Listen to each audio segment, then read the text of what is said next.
Hotel History is created for adult audiences. Content may not be suitable for all listeners. Discretion is advised.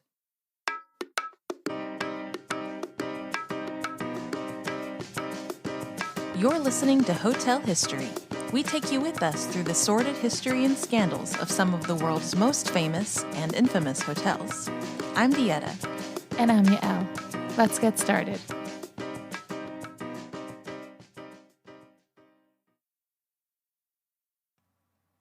We're talking about the Chateau Marmont, and in part one, we talked about its establishment in 1927, all the way up through the seedy 1970s. So now we're going to jump off into a little bit more of the modern era, starting with the 1980s. Yeah, now we're getting into some of the more famous stories of the Chateau in the 1980s, 80s through the 90s. So we're going to talk about John Belushi's final party in 1982. If you don't know who John Belushi is, look him up. He's a funny guy, but he's no longer with us. No, but very, very famous comedian and actor. And he basically he was a party animal. He had a drug problem. And in 1982, he was staying at the Chateau, and he parties all night with his friends, Robert De Niro, Robin Williams. That night, goes back to his room, calls up his drug dealer, and the drug dealer injects him with like a variation of all these drugs, and he dies of an overdose the next day. A little random fact is the drug dealer, her name is Kathy Smith. She's the girlfriend of Gordon Lightfoot, who's a singer at the time, and she was supposedly the inspiration for the song Sundown. And it's really sad because this woman basically killed John Belushi. And the next day he was found by his personal trainer. So again, random weird connections. It was heartbreaking. The thing about John Belushi dying there is that it actually brought the Chateau back on the map. People were fascinated by this, and it got them business. Yeah, but still up until this point, like the Chateau was very well known in the industry circles. Like Hollywood people knew what the Chateau was, but the greater general public of the United States did not know. Like the Chateau had hardly been mentioned ever in national media. So it really was this tragic death that made Chateau Marmont a name that people would recognize. Yeah. And people were concerned about it. He was really known to go crazy. It wasn't like, wow, John Belushi doing drugs. That's a shock. But I think how the hotel plays into this is that it's a safe haven, but to a fault. Yeah. They're not going to check up on you, or I feel like they just let it happen. I mean, it's not the hotel's fault, but like there's no policy. Right. And after he dies, like not too long after, his friend Al Franken, he said that he saw John Belushi as a ghost when he was sleeping at the hotel, that like he didn't have his glasses on, and he looked up and he thought he saw him, put him on, and it disappeared. Very few people say there have been ghost sightings in the hotel. But the Chateau is not very well known for that, and I don't think there's any too many stories. No, it's not like the Roosevelt. And I think partly it's not the Roosevelt because not everyone could go in and just make believe they heard things. Right. Because I think that's what it is. A bunch of like ghost hunters that want to hear, once the ball's in motion, they're like, oh yeah, the rustle of the trees is John Belushi throwing up. Like, I don't know. 6 years earlier, before John Belushi dies, the owners that bought the hotel were thinking of tearing down the hotel. But after Belushi dies, they put the hotel on the map, and people wanted to stay in the bungalow, which was Bungalow 3. So that prevented the teardown of this hotel. John Belushi's death saved the Chateau. Because 6 years earlier would have been the guy who wrote the book, Sarlo, who fell in love with it. Yeah, but it was in disrepair during the 70s. They really didn't know what to do with it. Yeah, but they bought it in 75. And they were going to try to fix it up and resell it. But I think also they were thinking of tearing it down. It was they wanted to fix it up, and I think that what was happening. Interesting. So we have nothing was some taking discrepancies. Some people say we fell in love with it and didn't want to tear it down, and some people say they were totally going to tear it down and they couldn't because John Belushi's death made it famous. You So could be in love with it. I wonder which one it is. I have a theory. You can be in love with it and still have to be put in a position where if it's not making money. They only spent $1 million on it. I think that they were Yeah? fine. I don't know. You're right. I don't know. The rooms were only going for $14, so maybe not. Maybe I don't know. This quote of it, the new owners who bought it were gonna thinking of tearing it down was Sean Levy from the book that we read. Yeah. So who's amazing. The book was awesome and gave us so much information. Yeah, I don't know who. I can see it, people toying around with it, but I think what solidified, okay, let's really keep this historic hotel is that a famous comedian died here.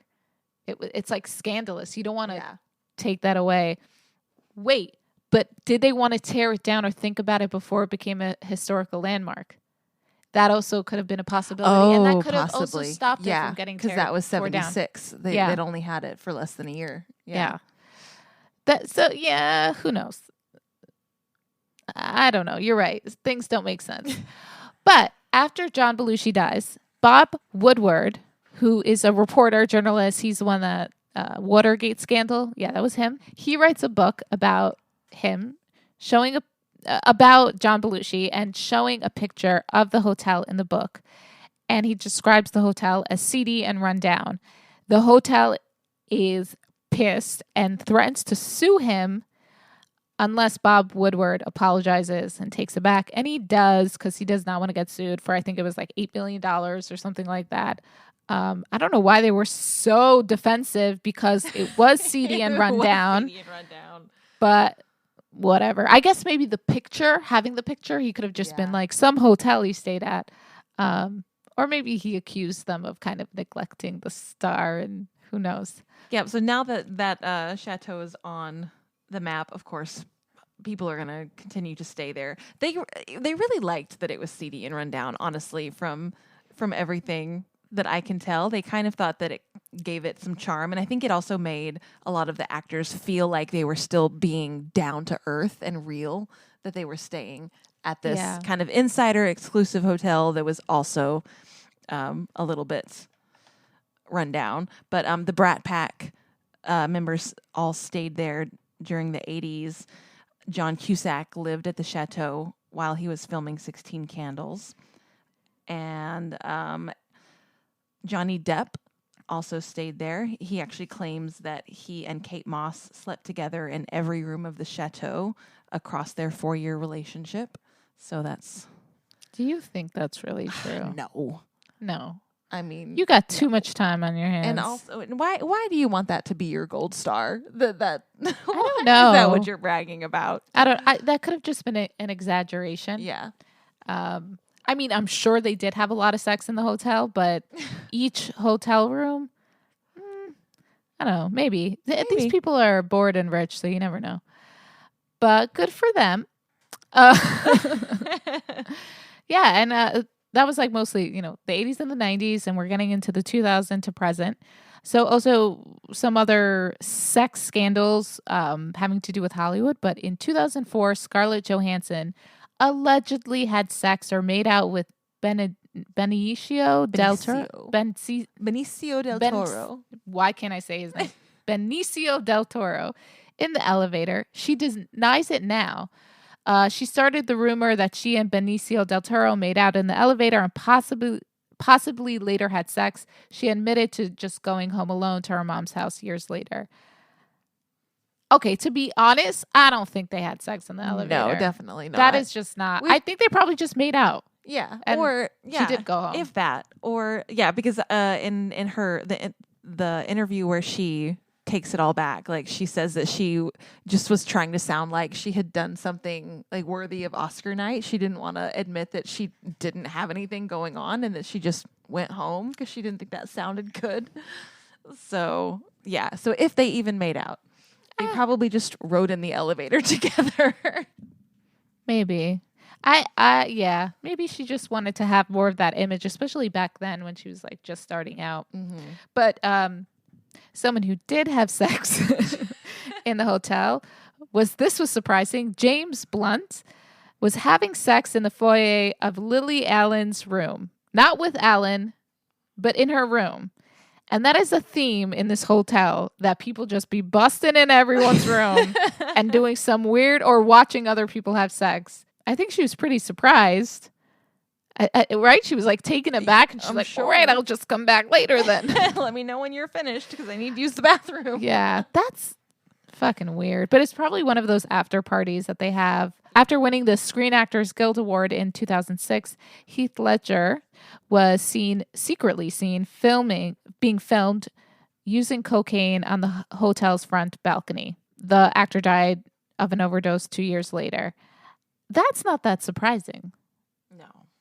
But, I mean, they really only saw Heath Ledger? There must have been like 10 other celebrities. Yeah, they just only caught him on film, maybe. So Sofia Coppola said she woke up to Colin Farrell in her hotel room, not knowing who he was, after a party she threw. That seems like right up Colin Farrell's alley. Like, I could believe that.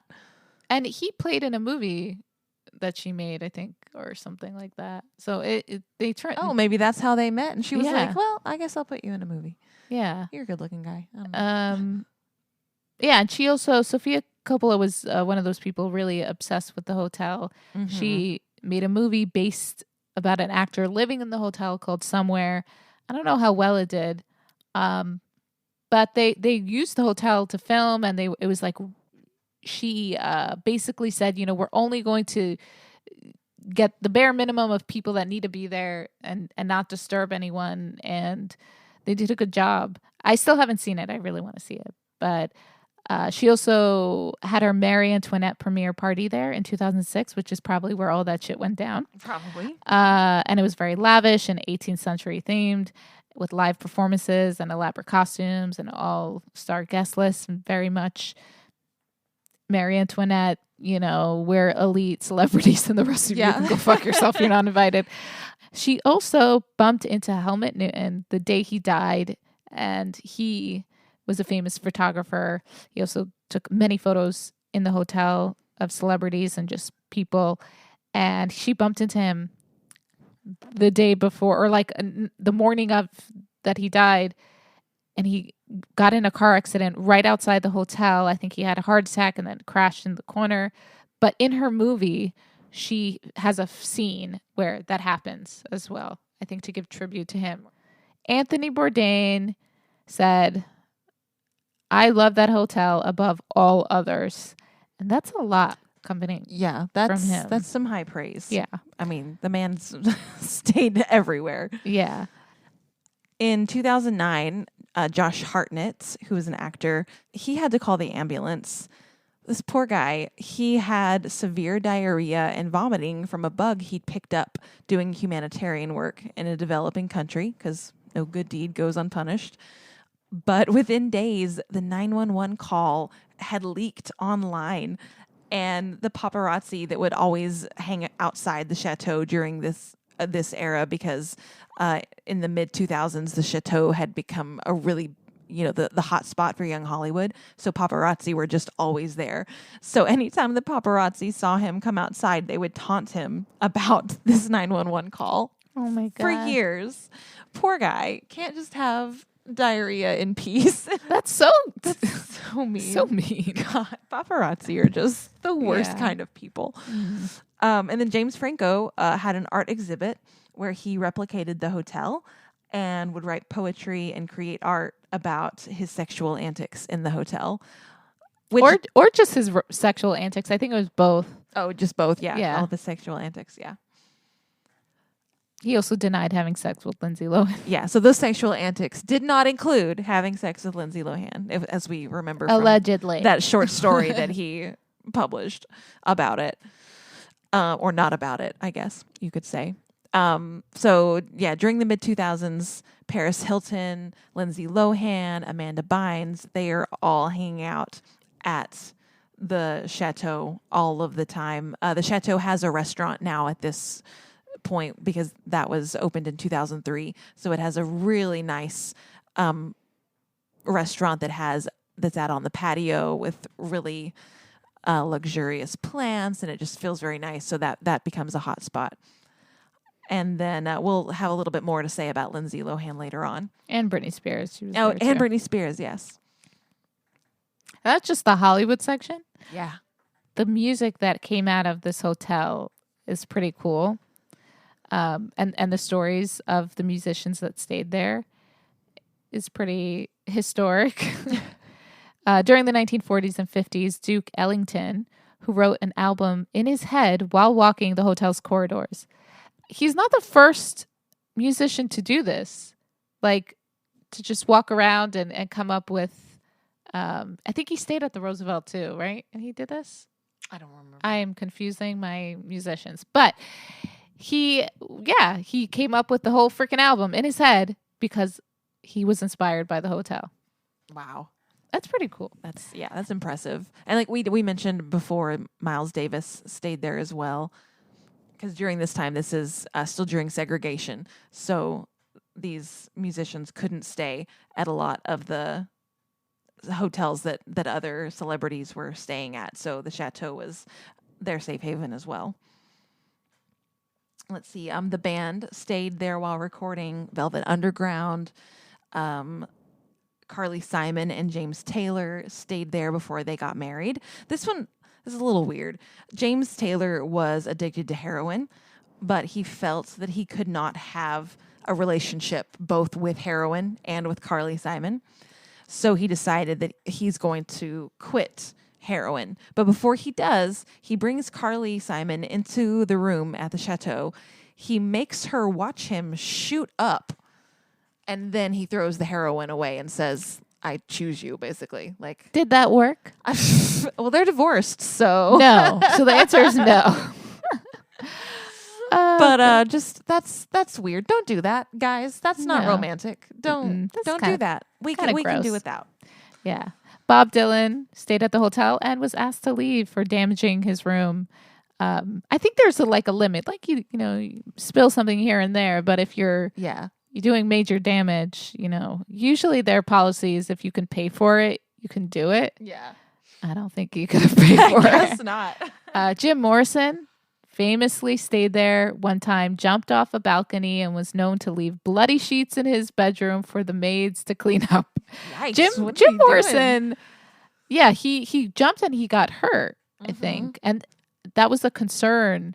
So apparently Jim Morrison invented parkour before parkour was a thing. Like he was always trying to do all of these weird acrobatic things. And so he's always swinging off the drain pipe, jumping off the balconies. And the only reason he didn't die is because he managed to land on an awning below him or something or a bush, something like that. Yeah, and I think there's something mentioned in the book of when he got hurt for the first time, they were like, he never got hurt before. It's a sign of him going down. But Jim Morrison also was taken. There's a famous picture of him with the TV in a closet that was taken in the chateau by I don't know if it was Helmut Newton or a famous photographer. He was there a lot. He liked to party too. And members of Led Zeppelin, the rumor is they raced through the halls on bellhop trolleys. Oh no, the rumor was the motorcycle, but that was not in the chateau. Right. They were party animals, as you can imagine. They stayed there, and although they were pretty respectful of the chateau, they had to be put into a different floor because of all the women that they would bring and the antics. And a lot of their stories happened at a place at the Hyatt House, which was nicknamed the Riot House because so many people partied there. And that's where they drove a motorcycle through the lobby, not the chateau, even though that's the rumor. Yeah. I would have loved to party with Led Zeppelin. God, yeah. That would have been so fun. It wasn't just like drugs. They actually sounded fun. Yeah. Like racing the halls on a bellhop trolley. That I would do that. That sounds like a great time. That sounds like a yeah, great I'd time. do that now. Yeah. Absolutely.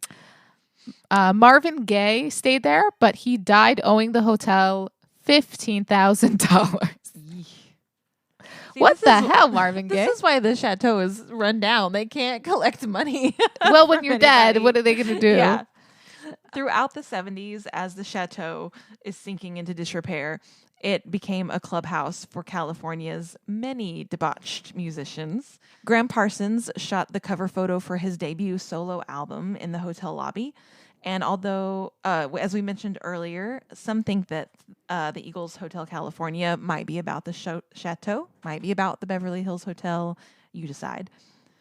It also popped up in the lyrics, "I'm looking for a chateau, 21 rooms, but one will do," to the Grateful Dead's West LA Fade Away off of their 87 album. And singer Rick James overdosed there, but he was brought back to life. So yeah, he didn't. He lucked out. Yeah. In 1972, the British rock writer Nick Cone checked into the Suite 64, noticed something weird behind the stove, and pulled out a blood-stained silk kimono that probably Jim Morrison left. I'm kidding. I have no idea, but that is the kind of weird-ass things. Oh, my God. That were found in the whole. Who did they not have a cleaning staff? No, they did, yeah. But maybe it was just well hidden. Who's cleaning behind the stove that often? I'm sorry, but maybe you should. In a hotel? Yeah. Yeah, in a hotel that used to be apartments that people are cooking. You definitely should. Pink Floyd's, members of Pink Floyd, they would go skinny dipping at their parties at the hotel and reportedly drew complaints from other guests during their stay. So they just would dive in naked and not care who was looking. Wow. So respectful. Yeah. I wonder if that was like late at night. Why did they complain? Is it really bothering you? Are you jealous that you're just not invited to the party? All of these antics, though, did lead up to something great because Christopher Guest, who was married to Jamie Lee Curtis. She is still married. Yeah. Okay. Created Spinal Tap, the mockumentary, when he was sitting in the lobby of the chateau because he overheard a musician tell his manager how he'd left his bass at the airport. And I guess there was some back and forth with the manager going, you're a musician. How do you leave your gigantic bass guitar, like the main thing you need, at the airport? And so that led to the idea for Spinal Tap. So yeah, the inspiration. Thank you, irresponsible musicians. Billy Idol, having the police call on him when he trashed his room while he was naked. Okay. Yeah. And I'm sure that's the inspiration for many of his songs, too. The members of the Red Hot Chili Peppers, Alice Cooper, and David Navarro stayed there in the 90s, and I'm sure they caused trouble and parties and ruckus and a lot of good things. Yeah. And then if anybody remembers, the year 2007 was a rough one for Britney Spears. Amidst shaving her head and being photographed without wearing underwear and all of that stuff, she was also reportedly banned from the chateau for really bad table manners in the restaurant. So apparently she comes to the property looking completely out of it, which from the time period, that sounds right. According to eyewitnesses, the guests began to whisper about whether or not she was okay. And then she ran into Victoria Beckham, Posh Spice, without even recognizing her, giving her the cold shoulder. And then she began to smear her face with a plateful of gourmet food. And the other diners started complaining at this point. And the staff rushes her out, tries to, avoid any more disturbance. I'm sure tries to get her past the paparazzi. Good luck. But yeah, she got blacklisted. She was ousted. Do you think she still is? Probably not. They seem like to be very forgiving when people apologize and are like, "Yeah, sorry, I was messed up." Yeah, I don't think she would pull that, but I don't think she's well. I think there's something off. There's something. It was something off then. Obviously, she had a breakdown, but there's still something weird about Britney Spears. I love her. I wish her the best, and she's awesome. But still, I'm concerned about her well-being. Yes, let's all prioritize mental health. Yeah. Some of the really famous parties that went down at the hotel, which I would have loved to be invited. Yeah. Well, one of the biggest events in 1995 was Leonardo DiCaprio's 21st birthday.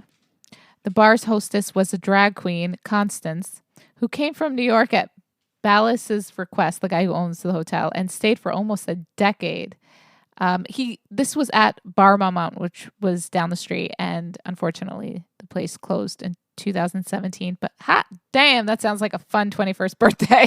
I know, right? And July 4th, 2012, Lindsay Lohan threw her birthday party and Independence Day party there, but ran up a bill of over $3,000. Lindsay Lohan got into a shouting match with Avril Lavigne in the Garden restaurant in 2010. So she's causing problems all the time. And did she end up paying the $3,000 bill at the party? Yes. Later. No. Not right away. Not right away. It took some time. Oh, wow. Yeah, because in addition to that $3,000 bill just for the party alone, that was added to her tab. Oh, which right. Grand total $46,000, which she didn't pay. Right. So yeah, the itemized list of all of the charges and a letter from the hotel's manager were leaked and published on TMZ's website. Oh, and the Chateau blamed the leak on members of Lohan's entourage, not on them. Right. Yeah.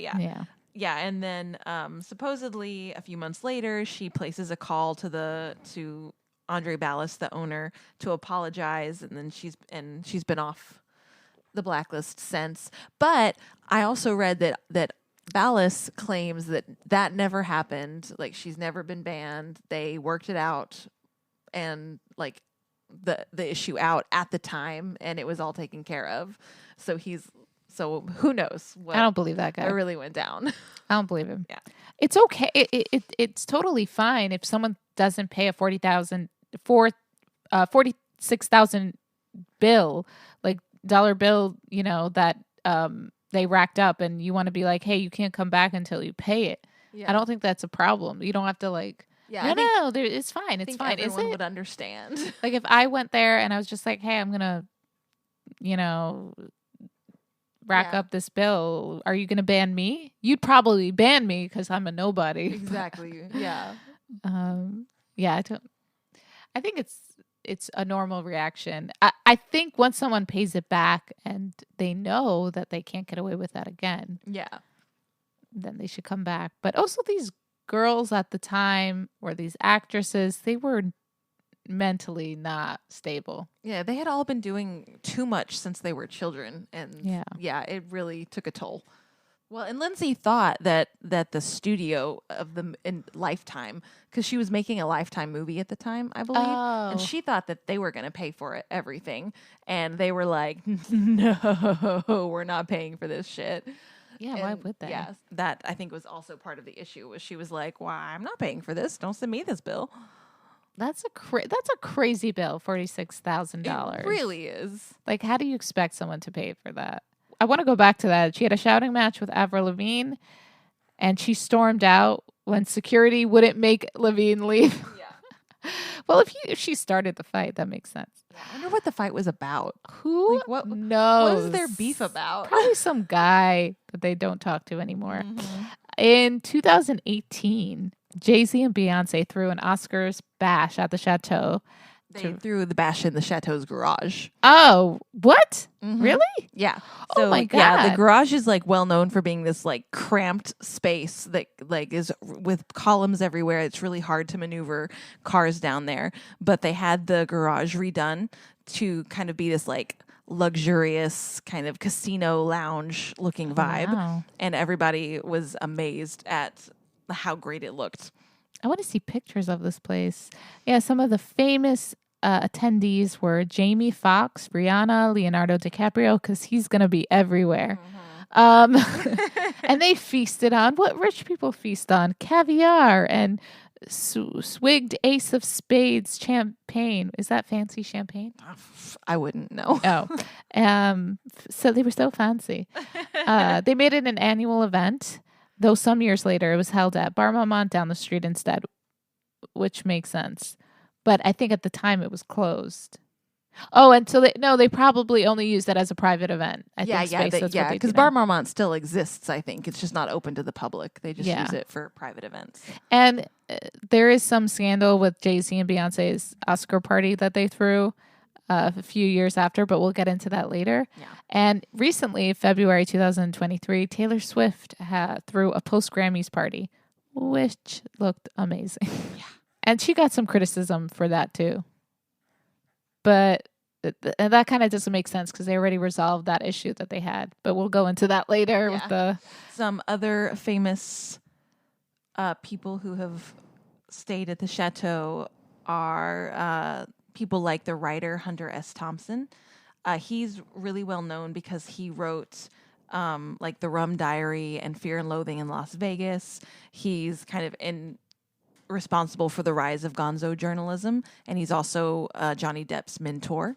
So, and he loved the chateau. He stayed there all of the time. Dorothy Parker also wrote many of her works when she was at the chateau. And in the 90s, journalist that we mentioned before, Dominic Dunn, he stayed there for months on end as he covered a lot of famous trials in the 90s, like the O.J. Simpson trial, Phil Spector, Robert Blake, and the Menendez brothers. So he's covering all of these for Vanity Fair, along with other independent stories. So he actually started doing this type of journalism because his daughter was murdered. And he said that the justice system seemed to show more sympathy for the killer than the victim. Oh, my God. And so he channeled his rage into writing about these high-profile trials, trying to, with his writing, hopefully bring more justice to what was going on, which obviously did not often work out. He must have been really pissed about the O.J. Simpson trial. I can only imagine. How did his daughter die? Do you know? So his daughter was Dominique Dunn.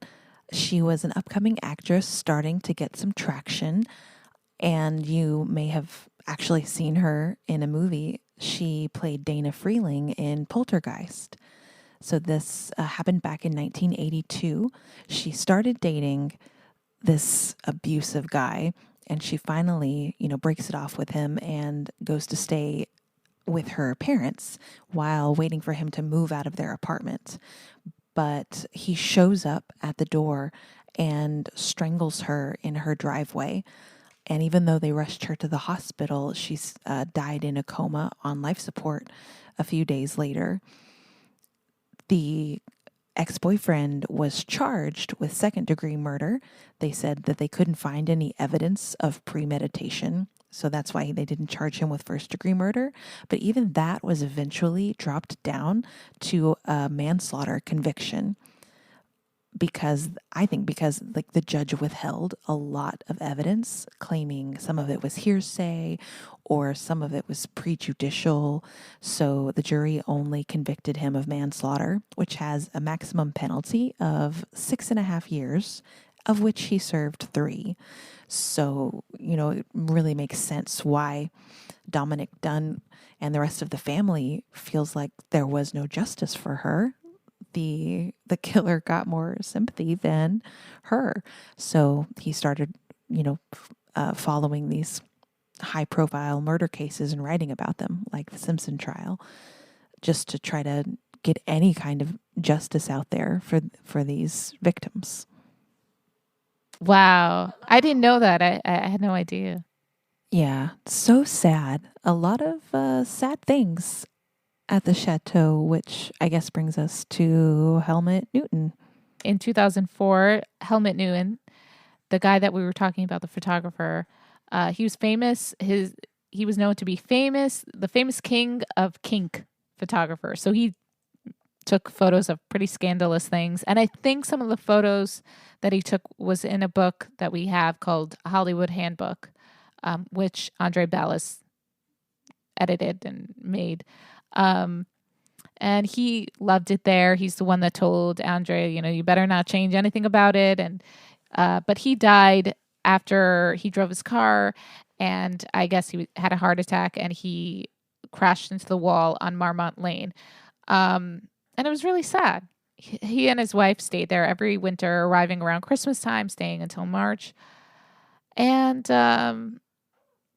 it kind of sucks. That story really bums me out. Yeah. He would have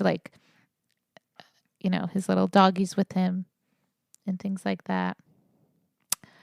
Who else stayed there? Annie Leibovitz, the image of Demi Moore with, oh wait, it's the man suit painted on her naked body was another famous photo taken at the hotel. I didn't know that. Mm-hmm. So a lot of photographers there. But something more recent that I thought was really interesting. Hunter Biden was banned from the legendary celebrity hangout because, you guessed it, drug use. So they finally have a rule. I was like, everybody else can do drugs there, but but not Hunter Biden. Yeah, and he was pissed, and he acted like a real a-hole, and I have no words. But because he got kicked out, he actually had to send someone to retrieve his personal belongings. And you know how they found this out? On his laptop. According to the text from his laptop. I don't know if that's true. This story might have to be fact checked, but I think he did get banned, and I'm not, surprised about the drug use. Was it so extraordinarily different from everyone else's drug use? I mean, it's Hunter Biden. It sounds like he sounds like a piece of work, and he's So I would, he didn't have to. If they were like, yeah, we just want to ban Hunter Biden, I'd be like, all right, I'm down. Sounds like a good idea, a good policy to have. Yeah. All right. Well, since drug use is illegal, it makes sense. But a lot more of other crime, a lot worse crime, has been related to the chateau from the very beginning. According to some accounts, back in the 30s and 40s, Bugsy Siegel was allegedly one of the original investors in the project and had a hidden stake in the hotel. I haven't... there's no evidence of of this. Like, this is one of those things that it's like, other sources dispute this claim and suggest that Siegel had absolutely no involvement. So it's one of those things were shady back then. It could go either way. So if you will remember Bugsy Siegel from our last episode about the Roosevelt, because he after his murder, that's when Mickey Cohen went down to the Roosevelt and shot some bullets into the ceiling, telling the murderers to come out. So lots of hotel and mafia. There's crisscross going on in unincorporated Los Angeles County. So much mafia stuff went down, gangster stuff, and I know that there is a Vegas relation because of the Sahara girl. Vegas was made by the gangsters, and there was definitely they took inspiration from the chateau, or they wanted to advertise in front of it. There was some connection there having to do with what they wanted to build in Vegas, the gangsters here, the hotels here. It's all connected. That's all you got to know. It's all connected somehow.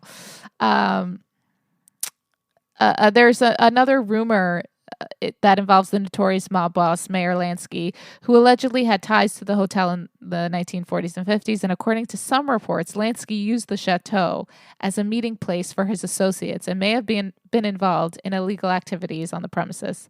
However, these allegations are unverified. But here's the thing. That's not that weird. You have a bunch of, mob guys coming and meeting at a hotel. That could have happened. Yeah. And it could have happened at the chateau because they didn't really care what went down there. Yeah. Like, I would meet there if I was them. Yeah, why not? It's private, it's quiet, it's out in the country where like nobody's gonna. Also, if the chateau is a place where they accept everyone, and Mickey Cohen, Mayor Lansky, they're Jewish. Yeah. They're not going to be accepted at every hotel, and they're going to go there. And also, Bugsy Siegel was Jew. This was like the Jewish mob. Yeah. Um, so they wanted to go where they felt welcome. Yes.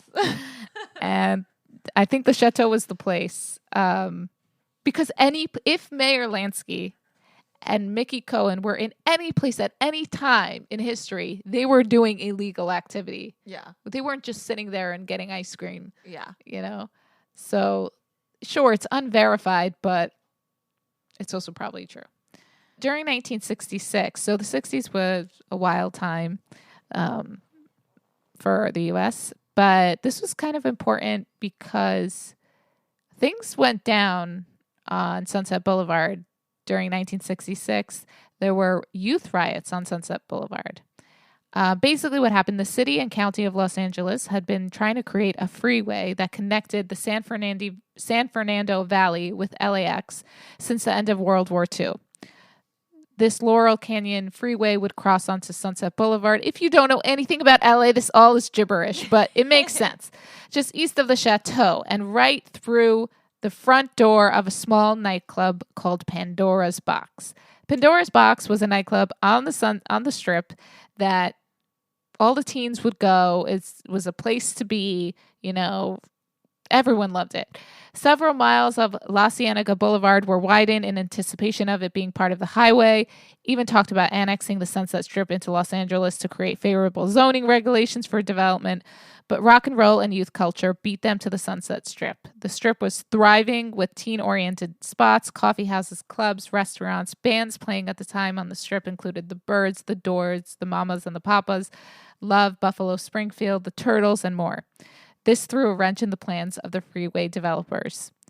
They began enforcing curfew laws to tamp down the area's growth and make it available for development. Okay, so this is pretty interesting. The city has a plan, but the people have another plan.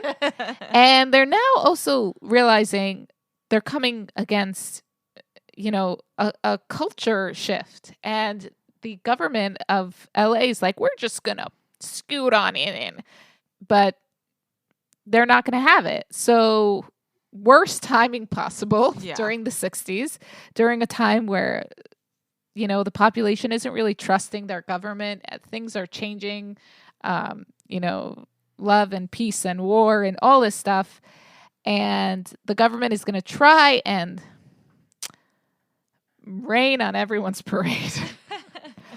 So they do something super unconstitutional and they have a curfew because they want to get rid of the teens. And in addition to limiting the crowds, traffic, and drug use, which were legitimate problems, yeah, they were, but they also had a motive here, you know? Yeah, and you choose to go up against the teenagers. Do you know who is going to be the least cooperative with you? I know, right? The teenagers. What are you thinking? They have all the time in the world.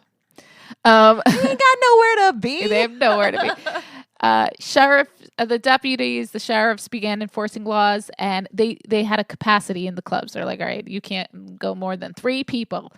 And then they came up with, you can't dance without a permit. So, you know, Footloose. It was based in real life. Imagine you can't dance if you don't have a permit. You know how tough that would be right now? Oh, my God. Or they'd make a lot of money. TikTok would be like raking in the dough. Yeah, they had a lot of restrictions. They were trying to disperse the crowds, and this really pissed off all the kids. And they had a lot of, they just like, yeah. Well, and there's also, you know, they'd never really carded before, and so now they start trying to enforce the underage restrictions. Oh yeah, yeah. And so the deputies could even just like stop somebody on the street and say, you know, produce your ID. You look too young to be here. And if they were too young, they would, you know, call their parents or take them into custody until their parents could come get them. Yeah, the police had nothing else to do. Yeah. They were trying to enforce the curfew at like 10 p.m. They were trying to move the kids hanging out in front of the Pandora's Box Club. This was all across the street from the Chateau. And so the chateau is like situated right above Sunset Yeah. Strip, and so it had like this perfect audience view of what's going down. yeah, and a group of kids sat in the street to block traffic. They're like, you know what? We're going to do a sit-in. We're not going to let this happen. A city bus was stopped, and a small swarm of teens boarded it, forcing the driver and passengers to flee. So they were breaking windows. They were ripping off the ads, and they tore the fuel line to try to set the bus on fire. I mean, okay, this was kind of getting out It of was hand. getting a little out of hand. Well, it's teenagers. Yeah. They The only have 2 speeds. They messed with the wrong group of people. The sheriff's deputy called for reinforcements, and almost 200 officers responded. They pushed the crowds back using force, and the teens threw rocks and bottles and yelled Gestapo and Hail Hitler. And they've been using that comparison for a long time now. The next night, more teens and police showed up. The kids brought protest signs, leave us alone, rights for youth too, end police brutality. For a month, every weekend brought protesting crowds. Peter Fonda joined the kids in protests and got arrested. Sonny and Cher were disinvited from the Rose Parade for appearing to take the side of the kids. Stephen Stills of Buffalo Springfield. Oh, right. They wrote For What It's Worth. This was inspired by the riots and protesting happening on Sunset Strip while they were staying at the chateau. Griffith Dune was visiting during the riots as a child and watched from the safety of the chateau. We were throwing firecrackers off the balcony, Dune said. I love that. The peasants are revolting and let them eat cake, could be heard from other balconies where some guests put out wine and cheese as curfew neared to watch or held cocktail parties for friends to come watch. So they were just sitting there, literally in their castle. Chateau guests. Yeah, they're just on. They're in their elderly castle, watching all of this go down. Which I mean, I would. What a show! Yeah, but I might too. And they said public sympathy was on the side of the teens, which makes sense. And the police became more brutal enforcing the curfew. So this was a big turning point in American culture, and this is all happening right outside of the chateau. Yeah. Oh, and I did want to mention Stephen Stills actually wasn't staying at the chateau at the time. He lived in Laurel Canyon. So he came down from Laurel Canyon to see what was going on. Oh, really? Okay. I thought he was... Oh, interesting. Okay, I thought he was staying there. My mistake. So yeah, that was... I thought that whole period was... I thought that is really interesting. Really interesting, yeah. And then it's just the chateau's just sitting up there with everybody watching it go down. Especially the like throwing a dinner party and inviting people to come watch as like that is just the epitome of what classism. Yeah. But what's interesting is that like this is all happening. The chateau, but the chateau isn't that fancy at the time. No, it's not. It's run down. Yeah, I don't think the teens have an interest in the chateau, but it just so interesting that all this stuff coincides with this hotel, and not just this in general, but a lot of hotels and the people and the symbols and the music that comes out of it, the books, the movies. Like this is all. It's insane to see the overlap. Yeah. Yeah. I find that cool. On the negative side of crime going down at the chateau in 1993. They had I guess like an accountant, a controller, Kelly Ebert, and this person embezzled millions of dollars over a 6-year span, and he used a portion of the money to purchase celebrity memorabilia. What a great use of your millions of embezzled dollars. Yeah, that's kind of weird. Oh, but they didn't find out until later. She left later, right? Yeah, I think so. Is it he or she? I I don't know. And it's a Y, so I'm guessing a man. Because usually Y is Kelly? for a man. I have no idea. I think Kelly was always a girl's name. It can be either. Well, they left, and then the new person, I think, looked over the paperwork and was like, something don't make sense. Yes. Yeah, so he probably thought he got away with it and was like, oh, scot-free. Yeah. Nope. Yikes. He was probably reckless with his memorabilia purchases. Bought too many. But the scandals continue to this day. So in 2017, the Me Too movement is hitting its peak, and Andre Ballas, the owner, gets Me Too'd or gets accused of sexual assault. And I gotta say, he sounds pretty guilty. He was accused of sexually assaulting or putting his hands where they shouldn't be on Jason Bateman's wife in front of him. Yeah, in front of several people. And I think there were other allegations, but that was the one that's, I'm like, really? Yeah. And I think Jason Bateman yelled at him and was on his wife's side, obviously, but I don't know what happened to that. I don't know. Yeah, no, they said that they like that. I think it was mentioned in the lawsuit against him, but as like a secondary thing. I think the Batemans were like that was handled like at the time. They weren't gonna press charges or anything. Yeah, I think It's so fucking stupid though. This person is like sexually assaulting people. And I don't want to get involved, but like, you're okay with him continuing this? Yeah, because he like as she was climbing up a ladder and he stuck his hand up her skirt. Yeah, that's gross. That's weird. I don't know what other allegations, but I think one was from an employee. That same kind of thing, like he was putting his hand where it didn't belong. Wow. Someone else also who got accused of sexual assault allegations was a famous photographer, Mario Testino. And I think who was it that agreed to not work with them again? I think it was like Vogue and Vanity Fair, and there was a lot of accusations against him. And he did a lot of photography in the chateau as well. Right. Yeah. So, as I mentioned in our notes, usually, I don't know if all the allegations against Andre Ballas is true. It sounds like at least one of them is, and I'm not sure about the other ones.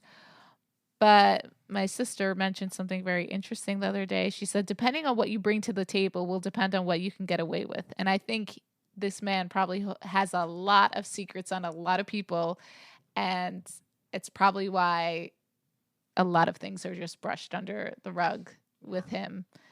Because he offers a safe haven for all of these people's dirty behavior. Yeah. Yeah, it's unfortunate.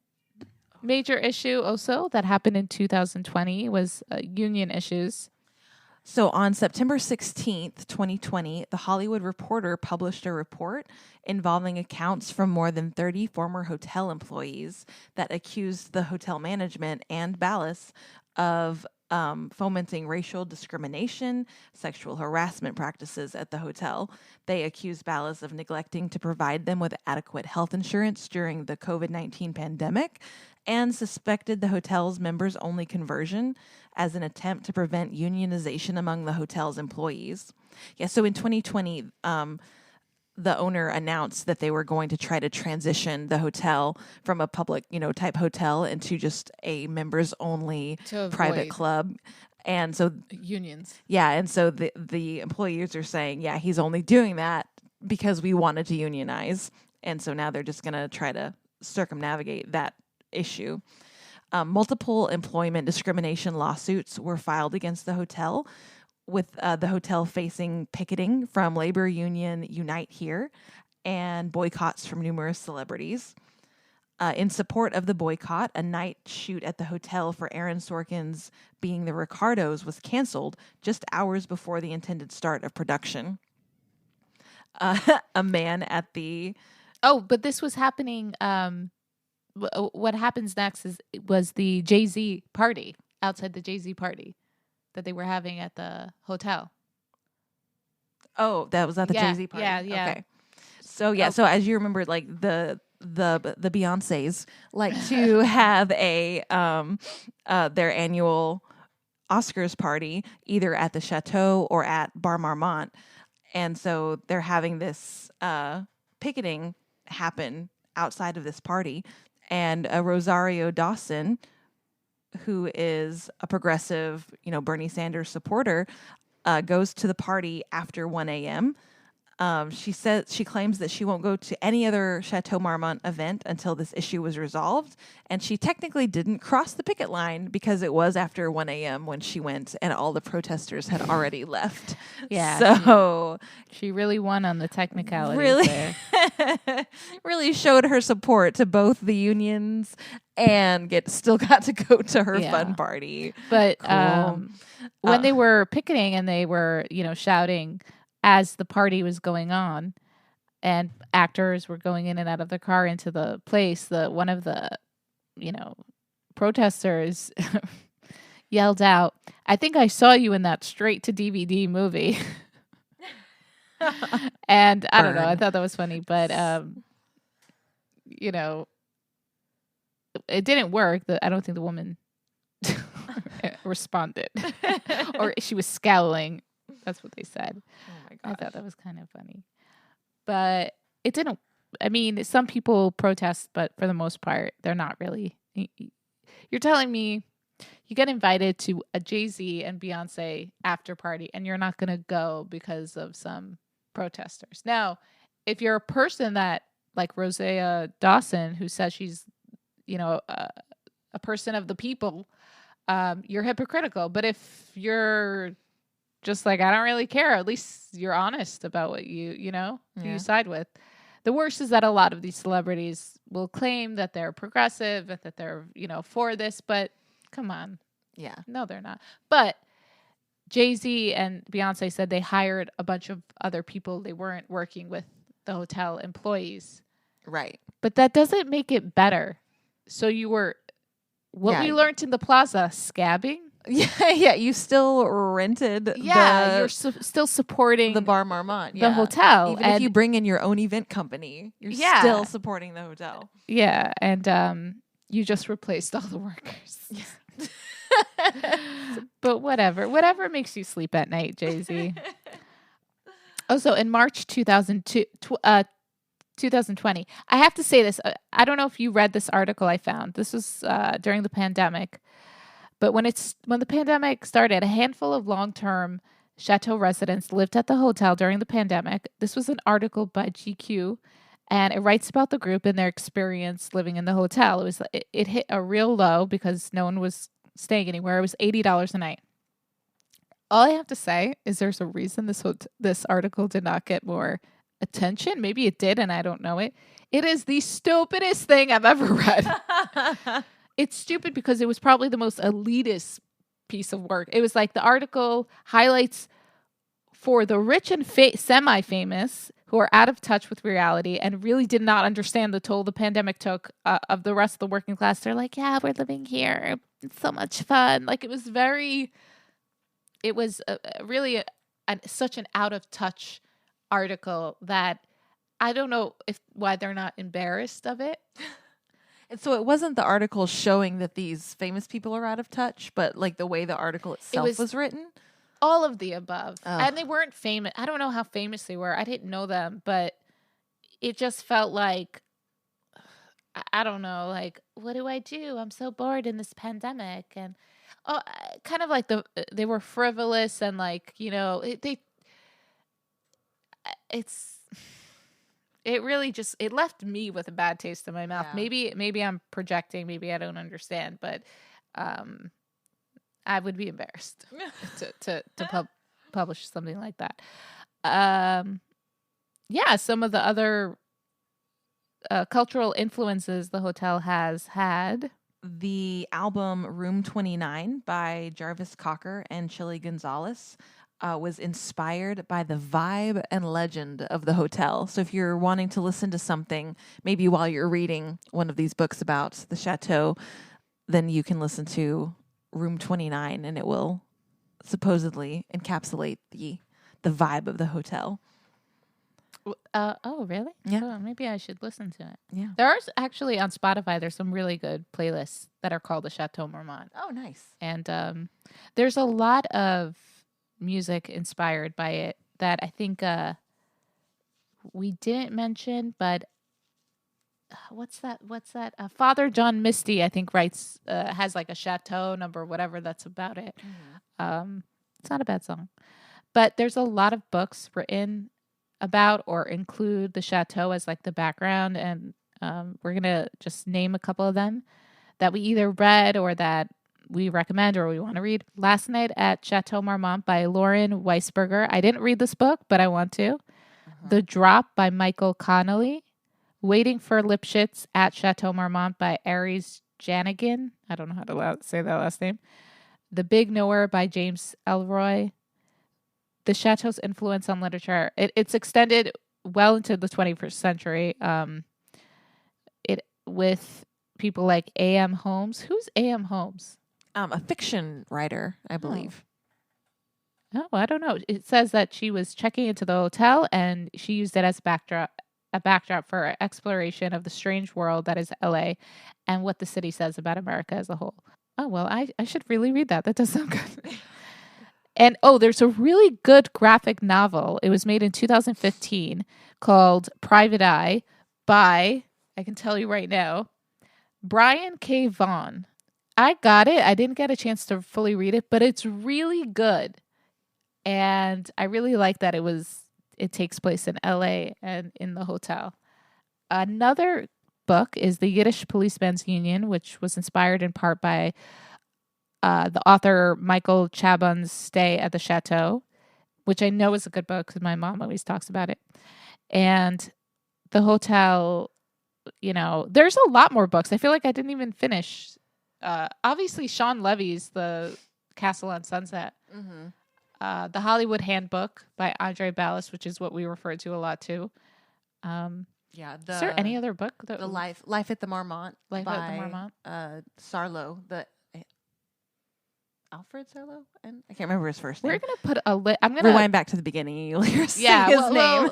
We're also going to put we're gonna make sure we're gonna mention all this on social media. So if anyone is interested in learning more about it, we did a lot of research. We got a lot of our information from articles by Vanity Fair, by multiple sources. I mean, this hotel has been just like the Plaza. Every time you Google Chateau Marmont, there's another article about it. Like it's all over the place. Yeah, it goes. There's way more in depth on the whole union issue, the sexual assault allegations, all of that. Yeah, and so much music. Lana Del Rey. Her song "Off to the Races." She filmed at the Marmont. And she also has a tattoo on her left arm of the chateau, I think, or something. I think it says does it say Chateau Marmont or is it? Yeah, I'm not sure if it's the words Chateau Marmont or if it's actually the chateau. Yeah, and so many films, so many things were done here. We mentioned Sofia Coppola's Somewhere, and then also La La Land was filmed there. Daisy Jones and the Six. BoJack Horseman features the hotel because BoJack Horseman features everything. Well, it's really, that's a great show. Yeah, but it's as Chateau Marmoset in BoJack Horseman. Oh, Chateau Marmoset. And then John Krasinski and Aaron Sorkin have been developing a chateau-inspired miniseries for HBO, with Krasinski saying he hopes it will be about a hotel with secrets, with protection, with history. John Krasinski, you should really call us. Aaron Sorkin, too. You guys should call us up. We'd love to help you with this show. But they've been talking about this for a while. Yeah. I hope they actually make it into a show. It would be really interesting. Yeah. Oh, I Googled it, and Lana Del Rey's tattoo is the words Chateau Marmont. Oh, wow. Not a picture of the chateau. That's how powerful the chateau is. Yeah, there are so many celebrities, so many stories, so many authors, everyone stays there. I feel like it's really inspiring. Like if you're a writer and you want to just go and work and write, we've done that. Like you go and the lobby is so warm and inviting. And I just want to talk a little bit about the actual hotel and how it looks. It's beautiful. Yeah, it's gorgeous. It's gorgeous in the detail. When you first look at it, when I seen the pictures and magazines, I wasn't really impressed with it, but you walk in and the Gothic detail. It's like everything's in the details. The suede pillow designs, the curtains, the shape of the windows, the random stained glass. The record player, the piano, the jazz that they have at night, the just the whole vibe. They put so much work into it. It smells good. All hotels do. All good hotels smell good. Yeah. I don't know what they do, but I need to find out and put it in my house. Yeah, the staff is incredibly friendly. Yeah. As long as you have a reservation. Oh, yeah. But that is their job. I mean, it was a little bit annoying, but they do a really good job of protecting their guests. Mm-hmm. It's a really beautiful hotel. They're really kind. It has so much history, and you can feel it when you go in there. It's a great place to just sit and talk and meet and have a cup of coffee or a glass of wine. And what else do I want to say about it? What else do you want to say about it? It's a great place for a book club meeting. It's a great, we had brunch. It actually is a great place for brunch. Yes. Oh, it's so peaceful and quiet out on the patio in the restaurant, and it's just a gorgeous way to spend a Saturday afternoon. Yeah. And the bar, it's like, oh, I know what I was going to mention. The bar, so there's a tiny bar. It's not Bar Marmont, but it's like you can go and get a drink, and it's so cute. And right next to it is the bathroom. And the bathroom wallpaper and the little like light fixtures are adorable. But my favorite thing about this hotel is that it has a phone booth with a phone from the 1920s that actually works. Yeah, it has a dial tone. Yeah, like you can call up your mom from there. If you know how to use a rotary phone. Yeah. If you don't know how to use a rotary phone, you got other concerns. Oh, but I do want to mention that another reason I know about this hotel, and I was really inspired to even do the podcast, is Richard E. Grant's, which you have not seen the show. No, Richard E. Grant is an actor, and if you don't know him, look him up. He's been in everything. He's like the cutest man ever. But he had a show in 2014 called Hotel Secrets, and he goes all across the U.S. and England and a bunch of places, going to these famous hotels and talking about how much everything costs and the scandals. And he comes to the chateau, and he talks about how famous the Bar Marmont is, and like at the time, because it was still open, like all the crazy things that went down. And I think the person that hosted that guy, that drag queen or something, I don't know who it was actually, but it sounded like so much fun. And I love him, and I hope he listens to this. And if he ever wants to come on the podcast, you're more than welcome. Or if you want to meet us for drinks at the chateau, we'd be down. We clear our schedules for you. Just want to mention that. But yeah. Yeah, so that is the Chateau Marmont. So next time you are in Los Angeles, see if you can get a reservation and then invite us. Yeah. We might be banned by the end of this episode. Yeah, who knows? But I think it was worth it. Do you? Absolutely. Okay. So don't forget to follow us on Instagram, Twitter, TikTok. Look for @Hotel History or some format. At Hotel History Pod, at Hotel History Podcast. One of those will work on all of those. If you go to our Instagram at Hotel History Podcast, you'll be able to figure out the rest.